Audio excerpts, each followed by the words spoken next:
25 дугаар бүлэг. Айл эзэг нэгчид.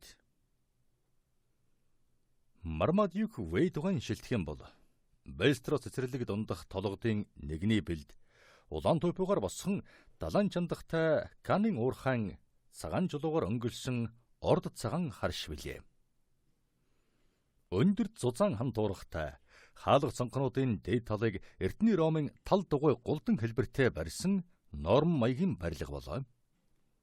Шилтгэн рүү очдог хоёр хажуугаараа битүү ногоо модтой өргөн зам харшийн надтайх өнгөнгөн цэцэг алгалсан том сайхан мандлаар шавтарсан ард талын том хашааны ёроолоор агтны байр аж ахуйн бусад байр байдаг.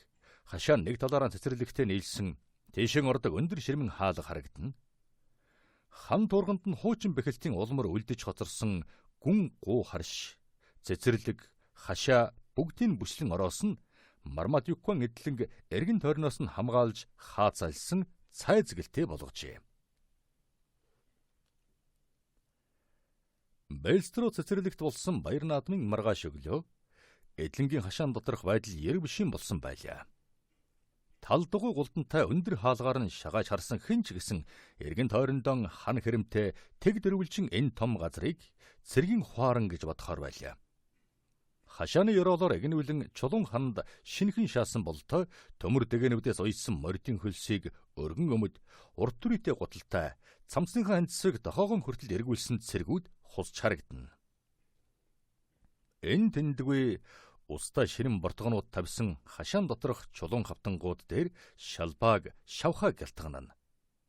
Цэргүүдийн зарим нь урт сандал дээр, зарим нь газраар зузаан дэвсгэр дэлхий явган сууцхан зэр зэвсгийн цэвэрлэн хоёг дуулган гялцтал нь арчиж зөвлөсөн өөрсдийн нэмж барьсан сарвчанд оруулан хан турганд нь өлгөж тогтоож харагдана. Доогуур нь олон ац эгнүүлэн босгосон дээрэн цэрэг эмээлүүд эвтэйхэн дөөжилсэн сарвчны хан туурга тэр чигээрэн хазаар, давриул, гарбуу, аяны богц, жад өөр бусад зэвсэг хэрэгслэр дүүрсэн харагдана. Энэ олон хүн агтмар, эмээл хазаар, зэр зэвсэг хоёг дуулах сэлтвэл Ахмад Скертийн баг цэргийн гэдгийг тодруулах хэрэг бараг байхгүй биз. Морди янцхан нохоо хутсан 50-60 хүн 5-6 янзын хэл яриагаар хашгиралдан хараал мараал урсгах нийлсэн бөөн дуушууган Мармадюк Вэйдуган анир чимээгүй амгалан тайван эдлэнг иймэрхүүхэн там гэгч жохом ийм газар байдаг байх гэмээр болгоод байлаа. Өөр бусад дуу чимээг стоцлоо гэхэд Ахмад Скертийн цэргүүдийн өөр хоорондын үг яриаг үлгэрт гардаг шиг энэ шилтгэнд орж очих завшаан тохиолдсон тэр хүн тэнд сонсох байсан дуу чимээн дундаас нэг их ялгах байсан гэж юу л бол. Тэгтээ харин ууж наригхаараа улаан галзуу юм шиг аашилдаг зартай цэргүүд энд ямар нэг юмд баригдсан янзтай бас чагаагүй байцгааж байгаа нь энэ л дээ. Ийм сайхан газар ирж байрлсан баяр хөөртэй хөгжөөнтэй байсан ч гэсэн эдлэнгийн эцдийг гомдоож гонсойлгох зэвүүг нь хүрхэхээр юм хийж хараахан зүрхлэхгүй байлаа. Аятайхан зарц хөөхний цэцэрлэг рүү орох ч юм уу хашаан чим очих ажилтай хашаан дотор гүйж өнгөрөхөд Франц, Фламанд, англи хэлээр тал талаас нь дуудаж дуу нийлүүлэн хашгичж дуулдах боловч өөр бусдаар бол энд байрлж байсан жирийн цэргүүдээс нэг их ялгархааргүйгээр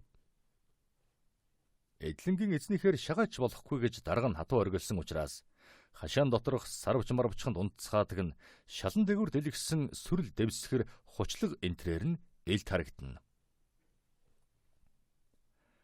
Ахмад Скертийн цэргүүдийн эдлэнгийн эцдийг инхүү хүндгсэн төлөв томоотой байдал нь тэднийг захирсан даргын ийм ааш замтайх хэрхэвч биш бөгөөд тэгээ жохом юуных байдаг хэрэгвэ гэж та бүхнийг гайхшруулахгүй тулд Скертийн баг дарга Стабстайгаан юу гэж хэлсэж байсныг дуулгая. Хоёр дарга шилтгэний зүүн жигүүрийн өөрсөд нь оноож өгсөн зочдын том өрөөнд оржээ. Өрөөний дотоод байдлыг нэг их нуршин хэрэг юм. Мармадюк Вэйдуган шилтгэн бол эртээр үедээ төдийгүй эдүгэгэнж хамгийн тонсог сайхан шилтгээнүүдийн нэг байлаа. Зочдын өрөөний хан дуурга нь сүлдэн хэтэ Испан сарсан дотортой цэлгэр том цонхнуудын гүн нуглаатай ногоон хилэн хөшиг шал бараг шүргсэн уран гой шилбэртэй авдар шүүгэнүүд нь дундад зууны үеийн хосгүй сайхан урлагийн ховор нандин цоглуулга гэсэн үг байлаа. Өрөөний гол тавьсан том дугуй ширээг Дамаск хотын хурц том хэтэ зузаан даваа бүтээлгээр бүтээж, шалан дээгүүр нь Брюсселийн шимүү түрк хэвс бус, харин гоё сайхан хээ хуаар гарган сүлжсэн гялгар хулсан дэвсгэр битүү дэвсжээ. Ахмад Скерти улаан хилэн бүрээстэй зөөлөн түшлэг сандал дээр тэрэж тараасан, гаднаас дөнгөсөө орж очсон стабс юуны тухай чим элдэх гэсэн янзтай наан зогсож байлаа. Хэн дуулахгүй, уг нь бол тайлдгүй хуйгаанч тайлжээ. Хамгийн сүүлийн үеийн маягаар хувцалсан Скерти хачин их гоёсон гангалсан харагдана. Вандия нутгийн сэрзэгэр том зах, нудрахтай шар бүсүү хантаазан дээр алтан сан шаглаастай улаан бүс бүсэлж, шуумгийн алтан шар товч бүчтэй туузаар амжсан богинохон пүүсүү өмд өмсчээ. Шар сарсан гутлынхан урт рүүний өргөн амсрыг гадагшаан эргүүлж, цав цагаан өнгөнд цацаг сагсаатал унжуулсан харагдана. Цонхгэр цагаан царайд нь үе уйтгар гуниг хорсол занал тодорч байсан ч гэсэн Ахмад Скертиг аятайхан төрсөн эргэж болохоор ордны олон авхай хүүхний нүдэнд аятайхан харагддаг байсан энэ хүний баруун мөрөн дээгүүрэн улаан өнгөн ороолтохон арай баруун дөнгөхийн хүзүүндэн зангидан гогцоонд нь шархтай баруун гараан оруулж сойгоод түшлэгтэй зөөлөн сандал дээр тэрийж тараасан суугаа харахад үндэнж зүгээр ир санагдахаар. Шархтсан ир. Тэр тусман халз тулаанд шархолсон ир гэдэг бол охид хүүхнүүдийн онгон залуухнараа зөрөх сэтгэлд зэгсэн халгаатай зүйл билээ. Ахмад Скертич ухаарахад нэг хэцүү биш ийм бодол давтаад сууж байсан ч байж магадгүй. Өнөөгөө толны өмнө хувц сунраа янзалж байх үед нь ийм бодол төрсөн ч юм билүү? Багдарга стапсыг бол харин хэн ч аятайхан нүр царайтай, хэнцэр сайхан эр гэхээргүй бөгөөд хизээ язааны болох бойдонгийн мэддэг хүн бол энэ маань өнөөдөр юу гэгч болох нь энэвэ гэмээр. Хуучин муу савхин цамцандан цав шин зах нудрах хадаж, бүлцгэр улаан нүрэн байдгаар нь угаасан, өргүр шар үсэн саяхан сойцсон юм шиг толиисэн харагдана. Хоёр хацар нь час улайсан, хардсан талимаарснаар бол сэтгэл нь догтлон хөдөлсөн, ердийнхөөсөн өөр бодол давтсан ямар нэг нандин хүсэл мөрөөдөлд хөтлөгдсөн янзтай. Яг хэлбэл хайр сэтгэлтэй болоод шаналж яваа бололтой.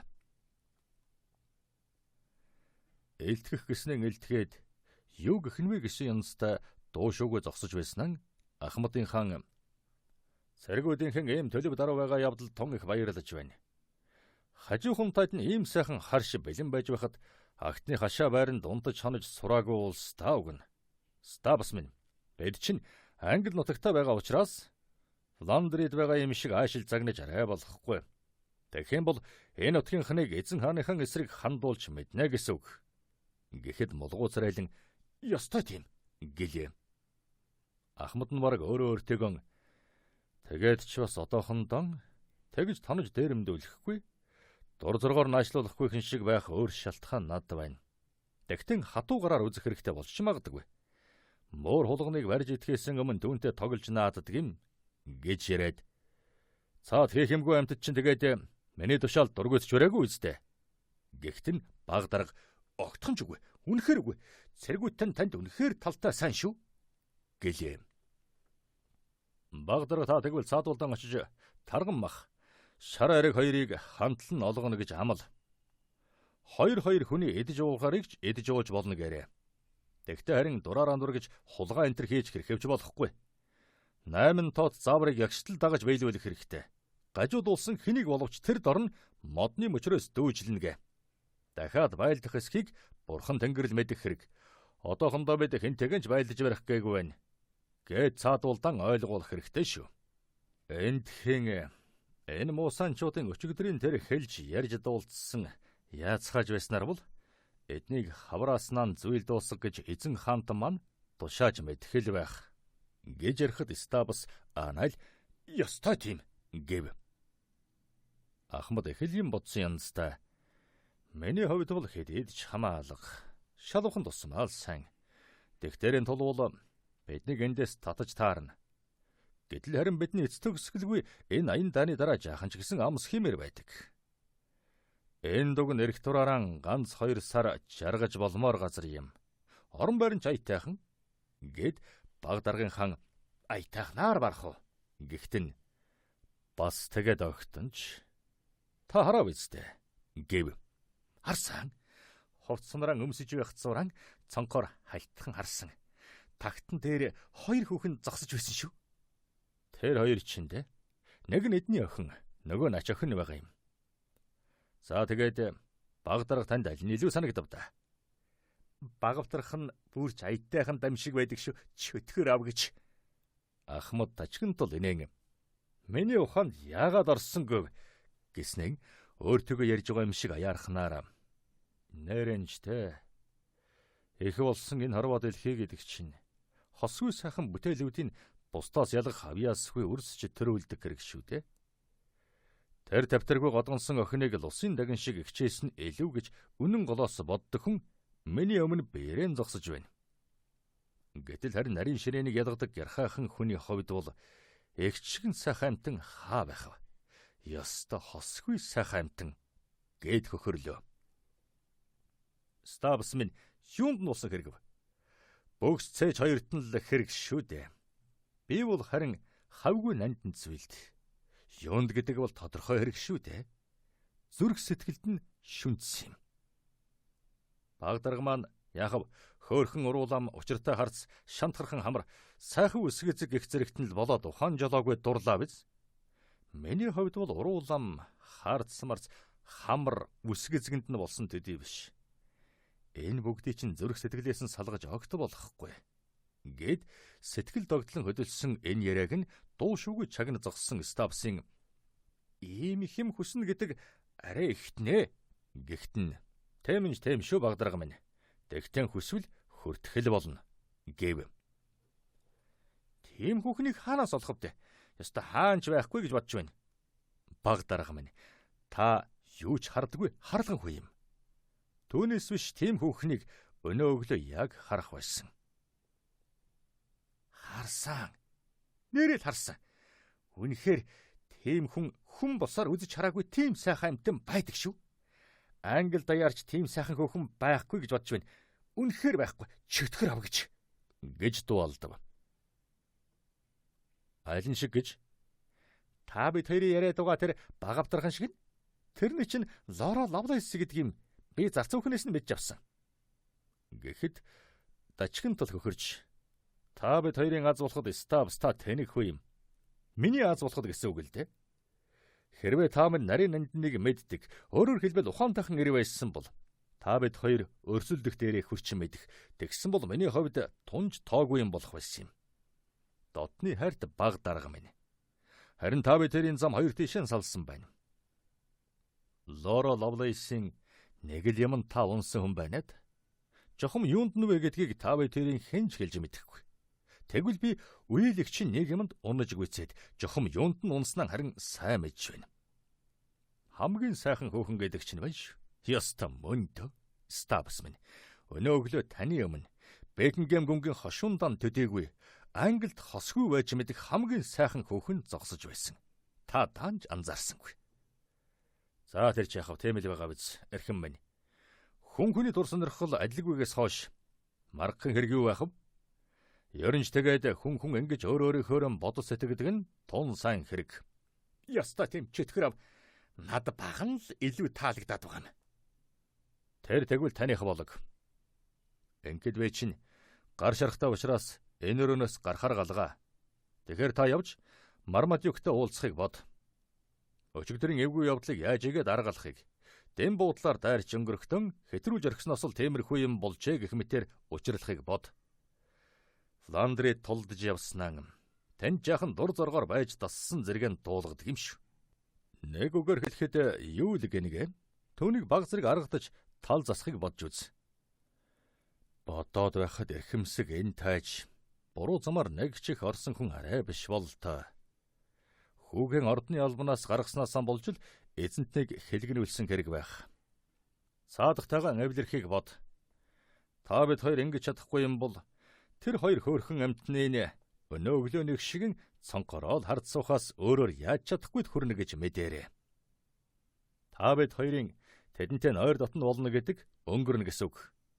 Тэгэх гэж оролдож гэмээн мань Мармадюк과 хоёр ангахаан өөр өөрөнд зөөгөөд аваачих гэж мэдэн ш. Тэгвэл та бидний хувьд энэ сайхан байр маань тун жуйдгартай газар болж хувирна гэсэн үг. Мармадюкгүй та би одоо ингээл очиулцах хэрэггүй. Шалавхан уулзуул сайн байна. Өдөд өглөөнийхөө цаг ууцхаасан байж таарна. Хөдөөнийхэн гэдэг чинь хачин эрт босцоодог улс. Номын сан руу нууч. Мармадюкгүй ном уншихыг дуртай хүн гэсэн.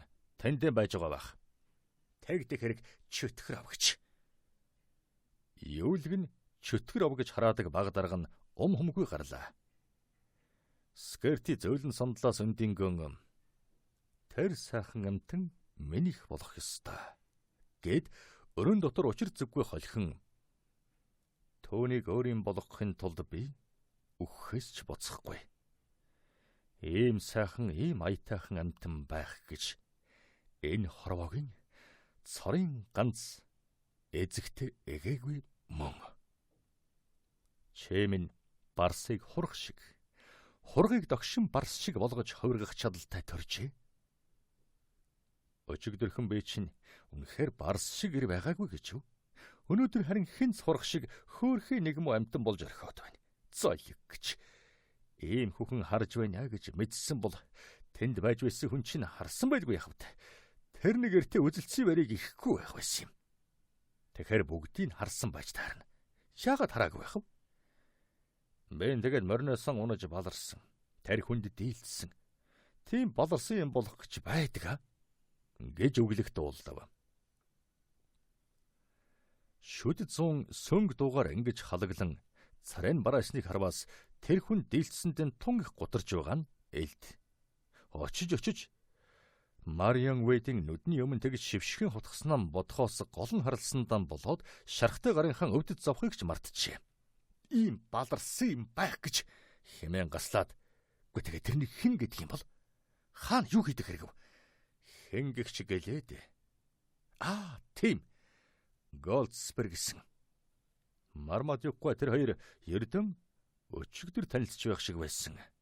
Тэгэхээр охинынч таньдгүй байсан байж таарах биш үү? Аль хэдийн танилцж орхисон хоёр уу? Үгүй. Тийм байх учиргүй. Гэснээр дуугуулж нүүр царай нь үлэн мэдэг гэрэлтэн. Ингэхэд ер нь хоёр биеийн таньдгүй байж мэдэх биш үү? Золиг шиг үзэлцээнийг авах хараагүй ч байж мэдэх биш үү? Тэнд байгаагүй байж магадгүй шүү дээ. Бэллав өөрийг олж хараагүй юм байна. Тэгээд ширнэ тэр хүн эхнэртэй байж мэднэ. Тэмч залуухан эр биш байна лээ. Тэгтээ харин малгайн дээрийн нэг бэйли тогтоож торгоосон харагдсан шүү. Эхнэр их нарай л биш те. Хайр дурлалын бэлгэсэлд хадгалж явдаг л байх вдэ. Би ч гэсэн эхнэртэй байхдаа өөр хүүхэн шуухны хайр дурлалын бэлгэсэлд хадгалж явдаг л байсан. Харин жохом хэнийхийг мэдэх юмсан чөтгөр авг гэж хараалаа. Скерти өрөн дотор таварам биш. Харин санаа сэтгэлийн хүчтэй уймрын хямрааны ширүүн урсгалд хөөгдөд тугдсан мэд хурдан алхалж байснаа ингэж харангуут югаанчим олж харан хөссөн юм шиг боллоо.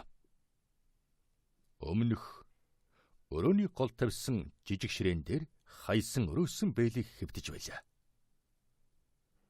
Хүүхэн хүний сан хэ хуартай ард толын өргөн далбагар эрэмгийн сэрцгэр имжээрээр эмдсэн урт бэйли санаа бодлын тэр чигээр нь эзэмдээд байсан өчигдрийн тэр Генри Голдсбергийн малгайн чимэг болон цавцааж харагдсан бэйли мөн дөө. Хувхай цагаан зарайлсан ахмад бурхан минь яг мөн гэж дуалдан дээрээс нь тонгон хэсэг зур ажигласнаа ширээн дээрээс авч эргүүл тойруулж үзсэнгэн. Арай биш байна. Яг тэр биш. Харин өрөөс нь байна. Ийм л эмчээр шаглаас хэваартай бэйли харагдсан. Сайн санаж байна. Гэд байдаг чадлаараа шал дэвсэн өөрийн ухаан орж энэ нэг л учиртай байж таарлаа. Мармадюкгүй түүнийг өчигдөр болтол таньдгүй байсан. Тэгэхээр тэр охиныг таньдаг байж таарахгүй. Тийм байж бэйлийг нь малгай толгойдон хэнэгчгүй тогтоогод явж байдаг. Түүний бэйли биш болж байна уу? Тэгвэл өөр хэнийх байж таарах вэ? Нөгөө үеэлийнх нь хэрэг үү? Биш дээ. Түүнийх биш. Энэ бэлийг хичнээн жижигхэн ч гэсэн тэр жаахан амтны хариугүй гар хуруунд хамаагүй том тоор юм. Тэгэхээр Марионы бэли байхаас зайлахгүй гэж шийдэв. Скерти торгон элгэн бэлийг дахин нэг эргүүлж тойруулан ажиглалаа. Саваагуудын энэ биш. Шаналж зовсон дон энэ болох нь хөмсөг зангидсан цанхүй цайсан нүүр царайгаар нь элт байлаа. Яхаа мэдэхгүй дэмил уурн хөрсөн харцтай болсон хүн бурхан минь өөр хүн өрсчээ гэж дуулдан энд ингээд явж бай гэд өрөөсөн бэлийг өвөртлөн өр зүрхээ минь ингэж зүссэн өөдгүй мө хар улам өрчи зүрхэн тушаа маань ингээд явж бай. Чи одоо хэнд чирэггүй. Гэхдээ юмыг яаж мэдэх вэ? Хэрэг болох өдөр эргчин бэлв гэх дуулдав. Урам нь бүр мөсөн хугарсан, уурн шатсан Ахмад Анай торон дурсан араатан шиг холхиж эхэллээ. 26 дугаар бүлэг. Авхайн өрөө. Мармадюк Вэйдган харшийн цонхнуудын нэгний дутуу татсан хөшгөний завсраар намрын шар нарны алдан туяа орж иржээ. Үдээс хойших нар тусдаг энэ цонх дээд давхарт байдаг баруун тишийн харсан. Энэ цонхоор Бэлстрос цэцэрлэгийн хамгийн үдсгэлэнтэй сайхан хэсэг харагддаг. Хөшгөний завсраар орж ирсэн нарны туяа баг залуухнараа авхаан унддаг өрөө болох нь харваа сэлд үнтэй цэнтэй тавилгатай гоёмсог сайхан энэ өрөөг цэлийтэл гэрэлтүүлжээ. Энэ мөчөд дутуу татаастай хөшгөний хооронд залуу авхаа өөрөө зогсож байлаа. Алтан шаргал өсөг эзгийн элен таалах нарны гэрэлгээг цэлмэг тэнгэрийн хязгааргүй гүн мандал луга өнгө хосолсон цэнхэрхэн хоёр нүдний харцанд шингэжээ гэмээр. Угийн хаасан арай цайвар болсон харагдаж байж магадгүй хоёр хацрыг харахад жаргах нарны туяанд гэрэлтсэн тэнгэрийн хаяан дах хэсэгхэн ягаан үйл санаанд ором. Марион Вэйдийн нүүр царайны энэ өнгө зүс юу ч болж байсан өөр болдгүй. Ягаахан хоёр хацар нь яг л хэвээрэн харагддаг билээ. Авхаа алсыг ширтэн зогсох бөгөөд талмаарсан харцсан толгодын бэлээр бэлчин туулын бүрийн өтгөн ногоо навцсыг нэгд нэгэнгүй нэгдсээр чөлөө цоорхоогоор нь үхэр мал налайсан нов ногоон хаягаар нь марал буг харвсан сум шиг дөөлөн өнгөрч харагдсан зураа төгөл болгоныг самнаж байгаа боловч нүдэнд нь өртсөн тэр бүхнийг огт анзаарсан шинжгүй. Оронг битүү ургасан саарал чулуун хоёр гуйтай өндөр хаалган тийш харц үе үе явуулж харагдана. Цэцэрлэгийн гол биш. Баруун талын хаяаныг орж гардаг тэр хаалганы цаад хажуугаар улаан харгуй өнгөрдөг. Чулуу чалга ордог хамгийн дөт зам тэр байлаа. Оронг дундаас сухойсон тэр хаалгач Марион Вэйдийн анхаарлыг тэгтэл их татхаар гойд зүйлгүй хэрэг билээ. Хуучиж зэвэрсэн улаан хүрэн хавцсанд нь гойд юм юу ч байхгүй. Цонхорон ингэж харах болгонд нь нүдэнд нь өртдөг тэр л хаалгана. Тэгэхээр өнөөдөр түүнийг юу болоод ингэж их сонирхоод хараад байгаа хэрэг. Учрыг мэдээ гэвэл бүсгүй өөрийн дотор орох хэрэгтэй болно. Өнөөдөр ирнэ гэсэн өчигдөр өөрийн үзий яддаг тэр хүнийг дийлээд бас өөрт нь хайр сэтгэлтэй нэг хүнийг бүрж дийлээд явахын хойно Волферд ингэж амласан гинлээ. Өөрт нь хайр сэтгэлтэй тэр хүнийг бол аль хэдийн дийлээд байсан хэргэлтэй бурхан минь хайр сэтгэлтэй болно гэдэг чинь энэ байх нэ. Барааг нь харах юмсан гэж үргэлж боддог болоод байгаа минь ийм учиртай юм байх нь гэж бодож зогслоо. Марион, чи минь хувцсандраа өмсөг байгаа хэрэггүй зоог барьдаг цаг болох гэж байна. Гүйхэрийн орж ирэн ингэж дуу олдсон хөөхөн бүсгүй бол зоог барихаар хувцсандраа өмссөн учиргүй баяр хөөр болсон Лора Лавлейс билээ. Бодол санаашрах хөөхөн нүүр царайг нь өөдгөр гунигтай байлгахаар зүйл огтхонч байхгүй нь юутай сайхан. Өглөөнөөс аваад Волтертэй хоёулах нам байсан. Тэглээгээд урам нь өчүүхэн ч хуураагүй бололтой. Ингээд Марионы хувцсанар сольж барихын хэрэг юу байх вэ? Би ингээд л орно. Гэхдээ Марио юу гэсэн үг вэ? Гадны улс байх дуу да гэж гайхахад нь тэдний байх нь ямар хамаатай юм? Тэр тусмал л энэ янзаараа орно гэж бодож байна. Аав аргадаж учрлаад байгаагүйсэн бол ерөөсөө ч ормооргүй байна. Ерөнж тэгээд Лора минь орон герт маань баг хүчээр ирж оргоноод байгаа энэ улсад ингэж айтайгаа харагдах гэж хичээгээд байгааг чинь гайхчихвэн шүү. Чи минь тэгээд жохом алинд нь өрг тавих санаатай байгаа хэрэгв? Хээнцэр ганган ахмад нь уу? Тэр тэнэг мангу баг дарагад нь хэрэгв? Гэхдээ гомдсон янзтай. Би Марио минь яасан гомдмоор юм бэ? Тэдэнд чинь айтайгаа харагдах гэж бодсон хүн огт байхгүй. Тэгээд чирэн тэр хоёр хоёулахна биш. Өөр улсч биш үү дээ. Гэхэд өөр юу улс байдаг хэрэгв? Гэж гайхахт нь өөрөө яагаад дээ гэд төгдөрснэн сарайн улаан. Яагаад Мармадюк ах бас хэн гэж бас уу? Волтер гэхэд Марион учиргүй инээн Лора минь дээ. Аав Волтер хоёрт айтайгаа харагдах гэж гойдог яасан сонин хүн гэгч вэ чи минь. Одоо харин орцгоё. Ёсыг бодож үсгэцгээ янзлахаас биш. Тэгээд гараа угаагаад л гүйцгэн тэр. Марио минь юу гэсэн үг вэ? Зүгээр өөрөөр яах ч хэрэггүй. Энэ муу ширүүн хитэн хялгасыг тогтоох хитэн сүлбэрэ байвал болох нь тэр. Болдгсон бол тайраа тайж орхих юмсан. Бүгдийн зулгаагаа тайж орхисон ч харамсах юм алга болоод байх чинь. Харамсах юм алга болоод байх та. Юу болсон бэ? Юу болоо вэ гэж. Тэр өнгөр ахмадтай нэг дор сууна гэж бодхоос тэгээд бас ганцаархнаа баймаар байгаа ийм үед шүү. Игч минь манай дэрд суусан энэ хоёр даргын өөрсдийн буруу биш штэ. Энэ хоёр чин эзэн хаантны зарилгийг л биелүүлж яваа улс. Тэгээд ч бас тэднийг тун төлөв даруухан гэж Волтер ярьсан. Тэдэнтэй найрсагхан байгаарай гэж ахмаан загсан штэ. Тэр чарин болио. Тэдэнд налганж биеллов чадахгүй. Юу л гинэв тийм үгүй гэхээс өөр хариу хэлэхгүй. Тийм гэх мэнч тэдэнд бас ихтэж магадгүй. Ихтмээргүй янзтай байвал яах вэ? Тэглөө. Тэднийг уучлалгүйсэн их л эвгүй юм болсон үнэндээ ч их харамсаж байна гэж Волтер хэлсэн. Эвгүй юм болсон доо. Эвгүйдэ жохом юу болсон хэрэгв? Өөрсдийн ингэж манай урилгагүй гэчд болсон явдалд харамсаж байна гэсэн юм шиг байна лээ. Худлаа. Шал худлаа. Эхлээл яаж ичгүр сонжургүй аашиллаа да. Тэр олон хүний өмнө Бетенсийг яаж барьж авч үнслээ? Ахмад Скертиг гэх чинь тэгж ичгүр сонжургүй аашилсныхаа шанг харин ч хүртсэн шиг хүртсэн. Тэгээд одоо харамсаж байна гин шүү. Шал худлаа Лора минь. Хорон муу санаатай худалч хүн. Тийм нь нүүрэн дээр нь бичээстэй хүн.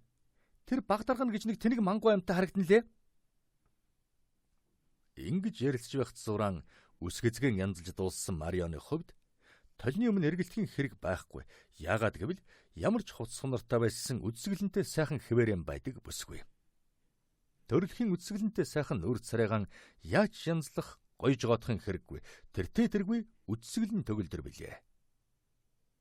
Зоогонд орохоор өмссөн хувц сунарна гэвэл өглөө босоод өмсдөг цээжвчэн тайлж цав цагаан хоёр гарын хам бараг сугаар татсан богинохон хандсвэтэй өөрийг өмсөөд л гүйцжээ.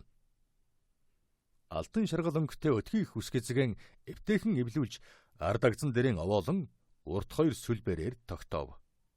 Ингээд төмбөнтэй усанд гараан угаагаад ягаахан хуруунуудаан төргөн арчсан альчууран самдал дээр хаян явцгаая гэлээ.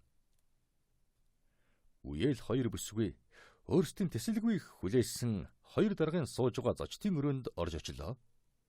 Мармадюкгүйг зоогондон гадны улс байлгах ёстой болгосон учир шалтгаан нэгэн тодорхой тул хэнхэн тун тухмуутайхан идэж ууцгааж байгааг гайх зүйлгүй бизээ.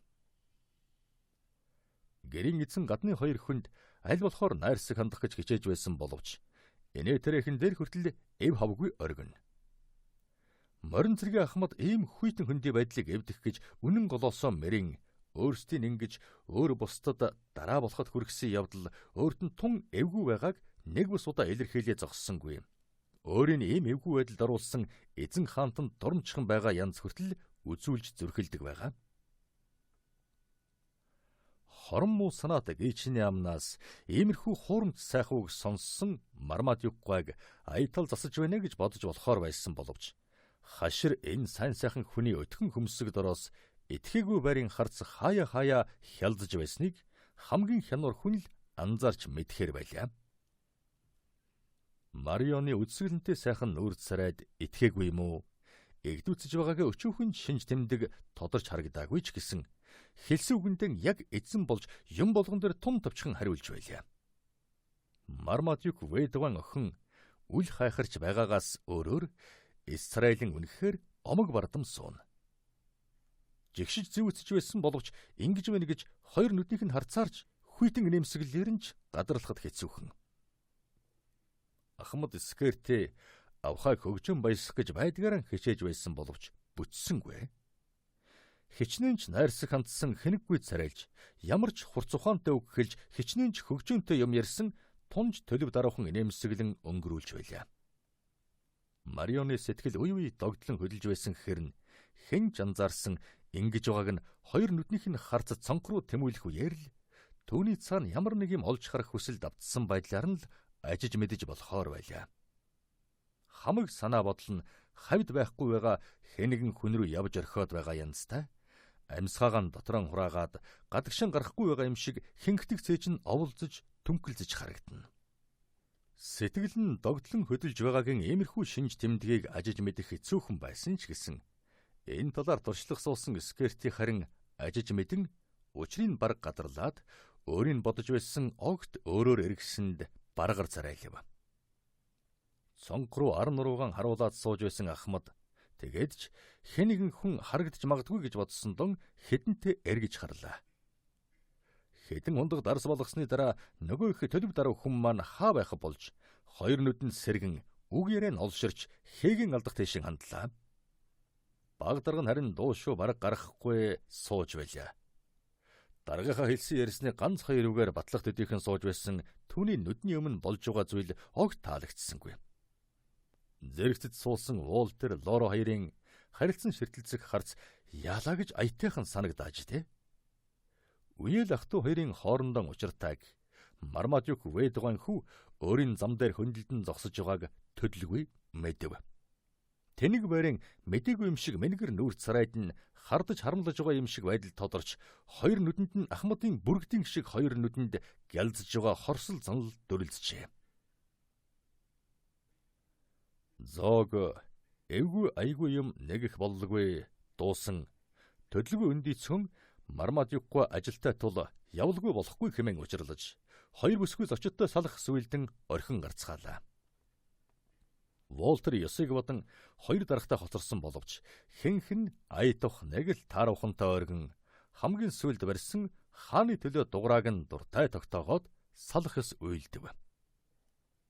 Волтер ингээд эгч үеэлдүү хоёрон магадгүй зөвхөн үеэлийн олж очихоор гарч энэ айлгэрийн ариун нандин хүрээрүү нэвтэрч хараахан чадаагүй хоёр дарга хоолунд нь ямар шуухан болж өнгөрсөн талаар бодож санаж байгаагаа хуваалцах гал шиг дүрлэж байгаа халуун хайр дурлалынхаа хариуг хэрхэн хүртэх арга ухаан бодож боловсруулахаар өрөө рүүгэн очлоо.